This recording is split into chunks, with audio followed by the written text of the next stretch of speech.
তো আমরা আগের দিন এই জায়গাতে শেষ করেছিলাম, অর্থাৎ comparison of second ionization energy. দেখতে পাচ্ছ, comparison of second ionization energy of third row elements, অর্থাৎ সোডিয়াম থেকে এই sodium, magnesium, aluminium, silicon, phosphorus, sulphur, chlorine.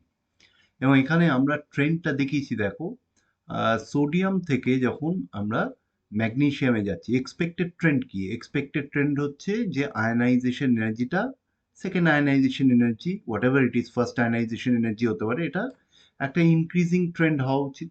Effective nuclear charge বাড়ছে, ঠিক আছে। কিন্তু অবজার্ভ ট্রেন্ডটা হচ্ছে, দেখো, সোডিয়াম থেকে ম্যাগনেসিয়াম কমছে, তারপর যেরম বাড়া উচিত বাড়ছে, আবার অ্যালুমিনিয়াম থেকে সিলিকন কমছে, আবার যেরম বাড়া উচিত বেড়ে সালফার থেকে ক্লোরিন খুব অল্প বাড়ছে। তোমরা ভ্যালুটা দেখতে পেয়েছো, it increases only very slightly, অর্থাৎ দে আর প্র্যাকটিক্যালি সিমিলার। তাহলে আমাদের আলোচনার বিষয় হচ্ছে এই জায়গাটা, সোডিয়াম থেকে ম্যাগনেসিয়াম প্রথমে আলোচনা করব, তারপর অ্যালুমিনিয়াম থেকে সিলিকন কেন কমছে। তাহলে আমরা সোডিয়াম থেকে যদি ম্যাগনেসিয়াম দেখি, দেখো ভালো করে লক্ষ্য করো, আমরা ইলেকট্রনিক কনফিগারেশন গুলো লিখলেই ক্লিয়ার হবে। এই সোডিয়াম, সোডিয়াম তুমি দেখো, দিস ইজ নিয়ন 3s1। তা Na প্লাস যখন, সরি, Na প্লাস যখন হচ্ছে, ফার্স্ট আয়নাইজেশন যখন হয়ে যাচ্ছে, তখন আমরা বলছি এটাকে Na প্লাস। সো Na প্লাসের ইলেকট্রনিক কনফিগারেশনটা স্বাভাবিকভাবে একটা ইনার্ট গ্যাস শেল কনফিগারেশন হচ্ছে। এবার এখান থেকে তুমি যদি ইলেকট্রন বার করতে যাও, so loss of electron will require greater amount of energy. Loss of electron is not favoured, not favoured is not favoured, তাই তো?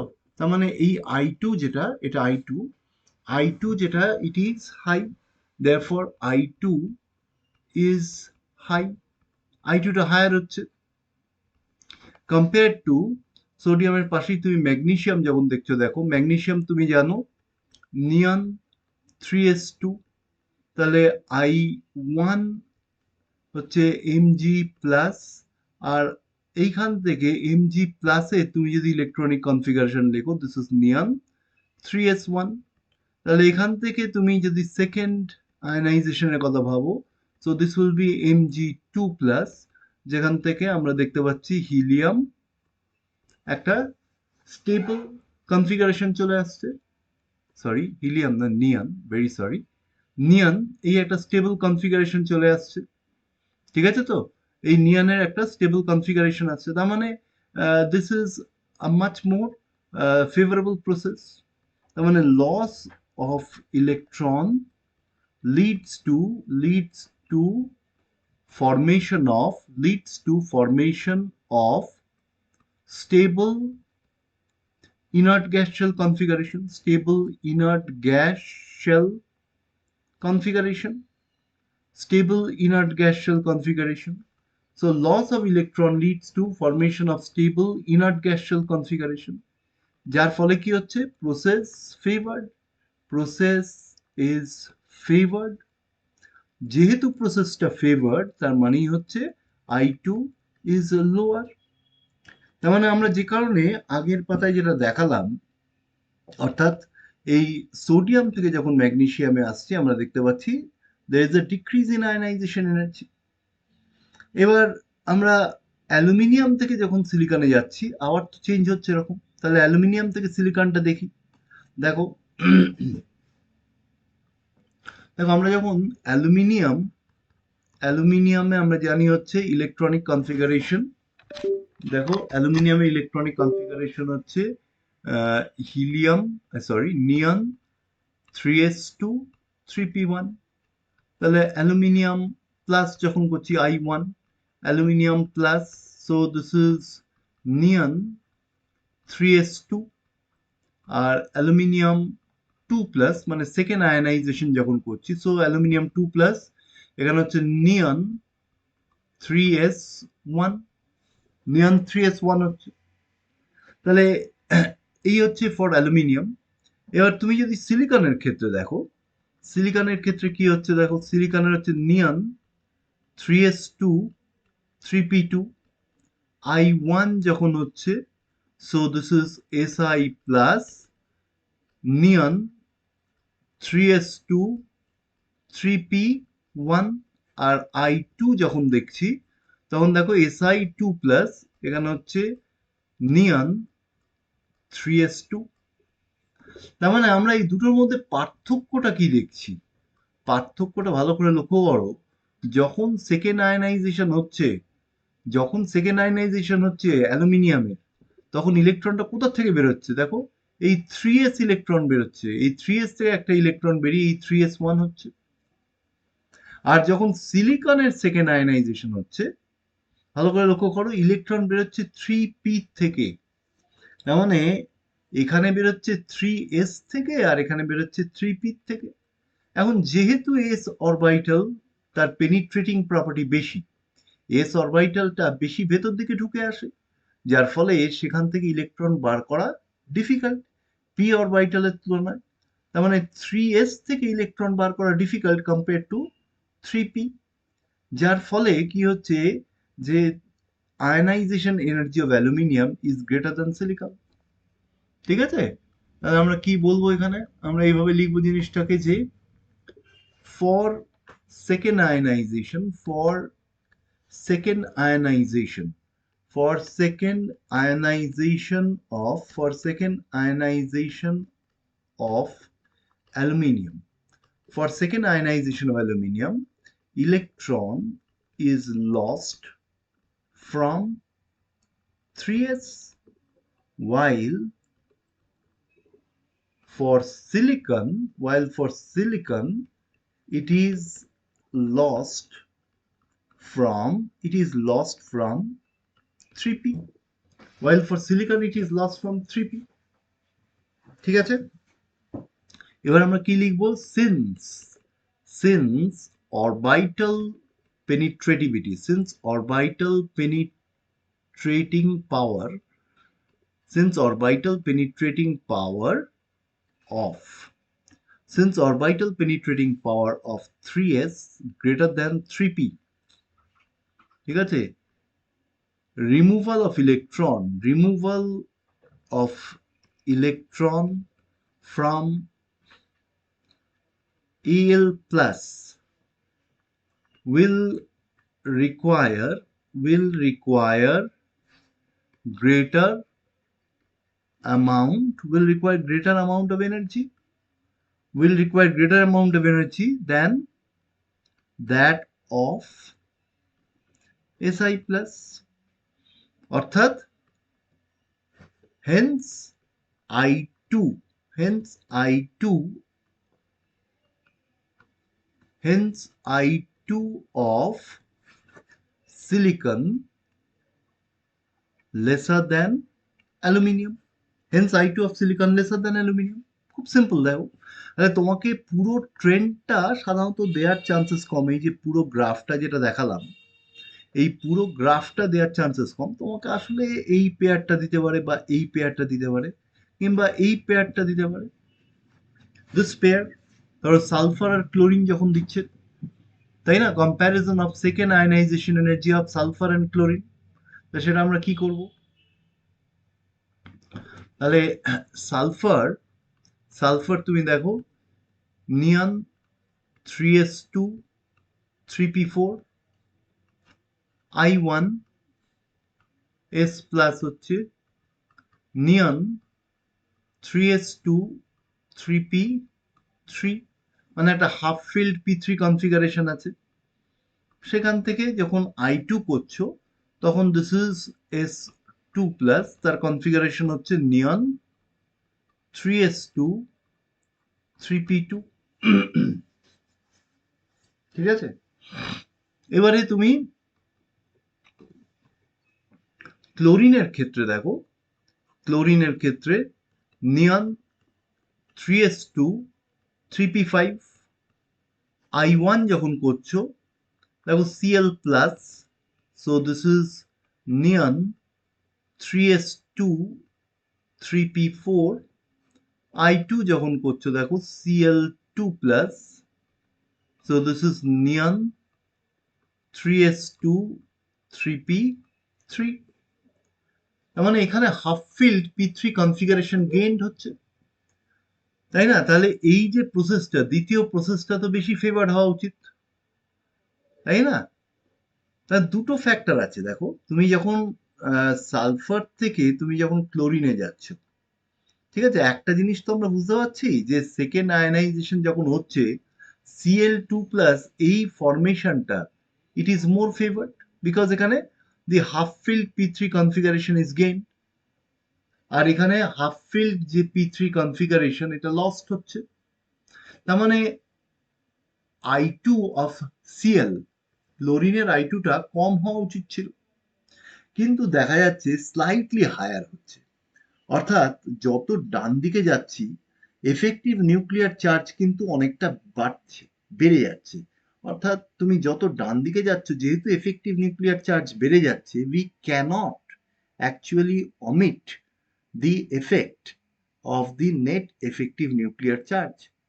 তার মানে এই এফেক্টিভ নিউক্লিয়ার চার্জ ক্লোরিনটার, এই ক্লোরিন Cl+ এর এফেক্টিভ নিউক্লিয়ার চার্জটা বেড়ে যাওয়ার দরুন কি হচ্ছে, তার removal of electron from 3p, ঠিক আছে, এফেক্টিভ নিউক্লিয়ার চার্জ যেহেতু বাড়ছে Cl+টা, তাহলে এখান থেকে ইলেকট্রন বার করতে অবশ্যই বেশি পরিমাণ শক্তি লাগছে। তার মানে দুটো এফেক্ট আছে, একটা হচ্ছে এখানে এফেক্টিভ নিউক্লিয়ার চার্জ বাড়ছে, যে কারণে বেশি পরিমাণ শক্তি লাগা উচিত, তার মানে ক্লোরিনের সেকেন্ড আয়নাইজেশন এনার্জি হায়ার হওয়া উচিত।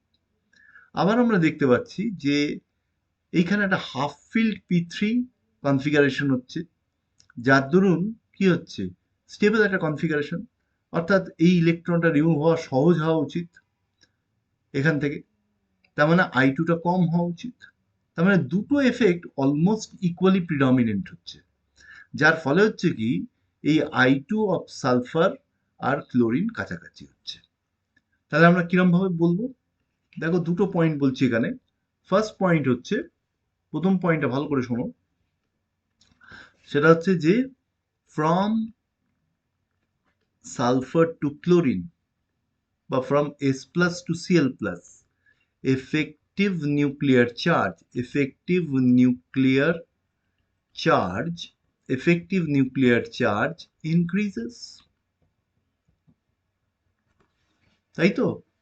As expected, effective nuclear charge increases, thus I2 of, thus removal লিখি, thus removal of electron from Cl plus should require greater amount of energy, should require greater amount of energy, should require greater amount of energy. Also, for chlorine, second ionization leads to formation leads to formation of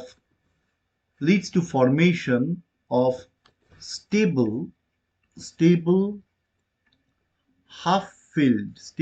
half-filled P3 configuration, while for sulfur the half-filled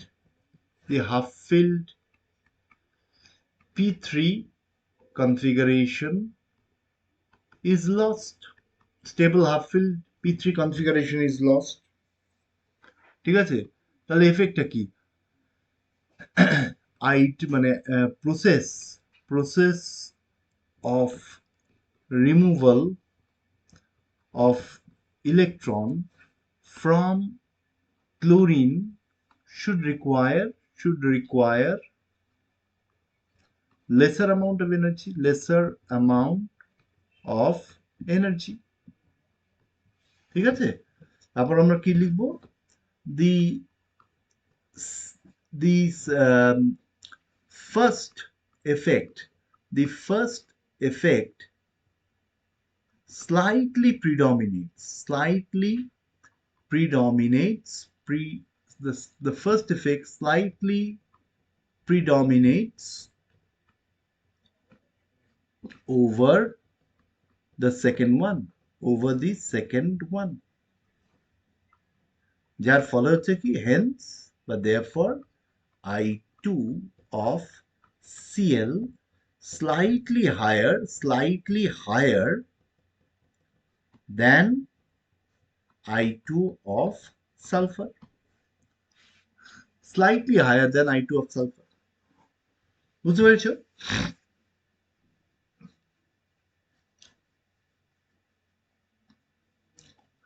তাহলে এটা আমরা আলোচনা করলাম regarding the process of second ionization ট্রেন্ডটা for the second for the third row elements. এবার ধরো আমরা তোমাকে এরকম যদি কোয়েশ্চেন দেয় যে কম্পেয়ার, ধরো এরকম বলা হলো কম্পেয়ার দি IE1 মানে first ionisation এনার্জিজ of copper, zinc and gallium. ঠিক আছে, ফার্স্ট আয়নাইজেশন এনার্জি তোমাকে এই দিল 2 নম্বরের কোয়েশ্চেন। তো তুমি কিভাবে প্রসিড করবে দেখো। ফার্স্ট কাজ হচ্ছে তোমার ইলেকট্রনিক কনফিগারেশন গুলো লিখতে হবে, যেটা তোমাকে আগে বলা হয়েছিল যে সব সময় ইলেকট্রনিক কনফিগারেশন লিখে প্রসিড করবে। তুমি জানো কপারের ইলেকট্রনিক কনফিগারেশন হচ্ছে আর্গন 3d10 4s1, তাই তো? তো সেখান থেকে তুমি যখন ইলেকট্রন বার করছো I1, সেখানে হয়ে যাচ্ছে কপার প্লাস আর্গন, তার মানে কোথা থেকে ইলেকট্রন বেরোবে? 4s থেকে। আর্গন 3d10 হয়ে যাচ্ছে, তার মানে একটা স্টেবল D10 কনফিগারেশন যেটা রিটেইনড হচ্ছে। এবার জিঙ্কের ক্ষেত্রে আমরা দেখি, ফর জিঙ্ক দেখো, জিঙ্কের ক্ষেত্রে আমরা বলছি আর্গন 3d10 4s2, তাহলে I2 যদি বলি এখানে Zn2 প্লাস, সেখানে আমরা কি বলবো? আর্গন 3d10 4s1, তাই তো? তাহলে আমি যদি তুমি যদি কপার থেকে জিঙ্ক, তুমি নিজে চিন্তা করো যে এই হচ্ছে কপার গ্রুপ 11, তারপর জিঙ্ক গ্রুপ 12, তারপর কিন্তু তারপরেই আসছে গ্যালিয়াম, তাই না? গ্রুপ 13। তো গ্রুপ 13টাও দেখি আমরা, অর্থাৎ গ্যালিয়ামের কনফিগারেশনটা দেখো, argon 3d10 4s2 4p1। So এটা I2 লিখে ফেলেছি, এটা I1 হবে।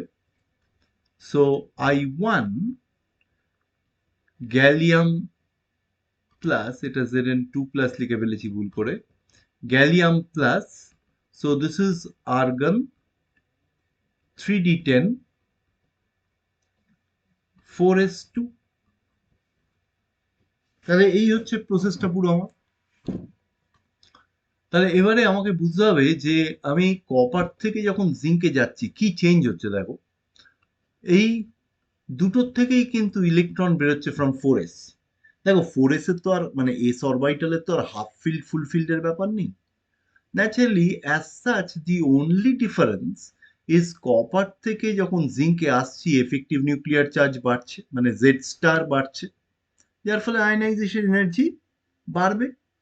তার মানে আমরা কি বলবো? From from copper to zinc, from copper to zinc Z star increases, from copper to zinc z star increases। ঠিক আছে, z স্টারটা বাড়ছে, and hence I1 of zinc greater than copper। ঠিক আছে তো? কিন্তু তুমি দেখো এই জিঙ্ক থেকে যখন গ্যালিয়াম আসছো, দেখো ভালো করে, জিঙ্ক থেকে যখন গ্যালিয়াম আসছো তখন কি হচ্ছে? গ্যালিয়ামের ইলেকট্রন বেরোচ্ছে কিন্তু 4p থেকে, আর জিঙ্কের বেরোচ্ছে 4s থেকে। তা 4p থেকে ইলেকট্রন বেরোনো তো সহজ, এই 4p থেকে ইলেকট্রন বেরোনো সহজ কম্পেয়ার টু 4s। তো যার ফলে কি হবে? এই I1 of gallium will be lower. বুঝতে পেরেছো? মানে আমরা বলছি যে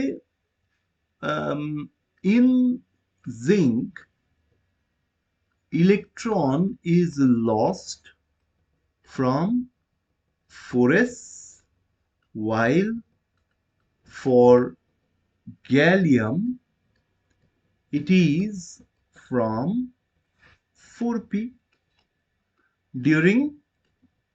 During first ionization, during first ionization, during first ionization, ঠিক আছে, during first ionization, তো যার ফলে আমরা কি বলবো, since orbital electronegativity since orbital electronegativity of 4s greater than 4p, removal of electron from gallium will be more favored, তাই তো, that is I1 of gallium greater than zinc, I1 of gallium greater than zinc, ঠিক আছে। তার মানে আমরা এখানে যে অর্ডারটা বলছি সেটা হচ্ছে কপার, তার মানে আমাদের অর্ডারটা হচ্ছে copper lesser than zinc greater than gallium, so this is the order of the first ionization energy, ঠিক হলো। এবার নেক্সট আমরা চলে আসবো রিগার্ডিং দি 3D elements, transition elements, পরের পাতায় যাচ্ছি। আমরা along the period যদি ট্রানজিশন এলিমেন্টস এর কথা ভাবি, অর্থাৎ ট্রেন্ড, তুমি দেখবে এখানে সবসময় trend in second ionization energy of 3D elements. আসলে ফার্স্ট আয়নাইজেশন এনার্জিটা এক্সপ্লেন করা একটু ডিফিকাল্ট হয় because of the difference in configuration. মানে তুমি যদি ট্রানজিশন এলিমেন্টের কনফিগারেশন দেখো, তুমি জানো আর্গন 3DN4s2 অথবা আর্গন 3DN+1 4s1, মনে পড়ছে এটা হচ্ছে ক্রোমিয়াম আর জিঙ্কের ক্ষেত্রে, ক্রোমিয়াম আর কপারের ক্ষেত্রে। তাহলে দ্বিতীয়টা হচ্ছে ফর ক্রোমিয়াম অ্যান্ড কপার, যেখানে 3D5 4s1 অথবা 3D10 4s1। তা এখন তুমি যদি এখানে I1 করো, এইটার কনফিগারেশন দেখো, argon 3DN, electron will be loss from 4s, তাহলে 4s1 হবে।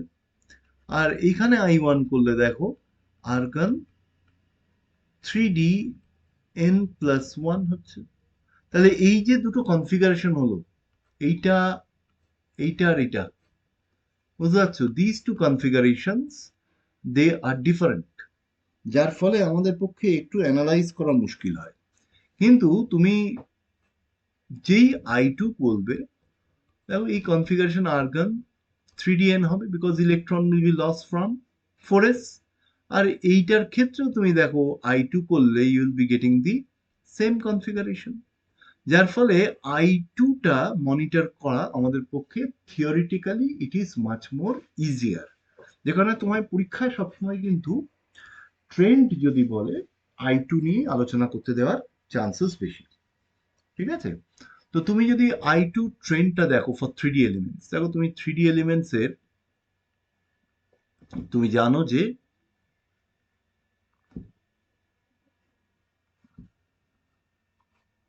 like if you draw the plot of I2 second ionization energy versus এই দেখো scandium, titanium, vanadium, chromium, manganese, iron, cobalt,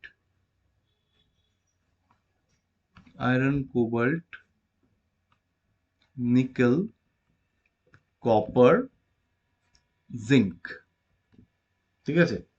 তোমার নর্মালি এক্সপেক্টেড হচ্ছে the ionisation energy যা trend হওয়া উচিত সেটা হচ্ছে বাড়া উচিত, তাই তো। আয়নাইজেশন ট্রেন্ড, এনার্জি ট্রেন্ডটা ইট শুড ইনক্রিজ,